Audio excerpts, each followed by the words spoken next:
ব্যস্ত সময় পার করছেন অভিনেত্রী পরীমণি। হাতে একগুচ্ছ কাজ। বর্তমানে ব্যস্ত আছেন ওপার বাংলা সিনেমা ফেলুবক্সি নিয়ে, যেখানে তার সঙ্গে অভিনয় করছেন সোহম চক্রবর্তী ও মধুমিতা সরকার। ছবিটি নির্মাণ করেছেন দেবরাজ সিনহা।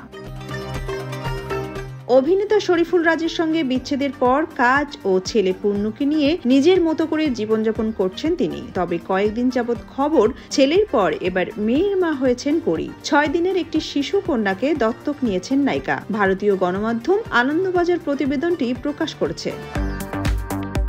পরী মেয়ের নাম রেখেছেন সাফিরা সুলতানা প্রিয়ম। আগামীকাল রোববার মেয়ের জন্য বিশেষ এক আয়োজন করেছেন তিনি। সংবাদ মাধ্যমকে বিষয়টি নিজেই জানিয়েছেন পরীমণি। রোববার পরীর মেয়ে প্রিয়মের আকিকা। মা হিসেবে যতটুকু সুন্দর আয়োজন করা যায় সেভাবেই সব সারছেন পরী।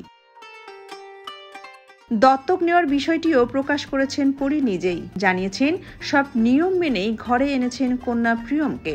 ভাগ করেছিলেন কিছু আবেগঘন মুহূর্ত। বললেন, প্রিয়মকে যখন তিনি কোলে নেন মনে হয় তারই নাড়িচেরা ধন। এখনই মেয়ের ছবি শেয়ার করতে চাচ্ছেন না পরী, সেজন্য ক্ষমাও চেয়ে নিয়েছেন সবার কাছে।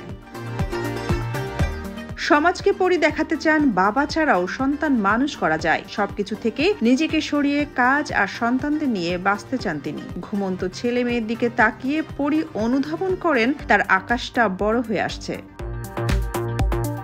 সোনিয়া খান, খবর সংযোগ।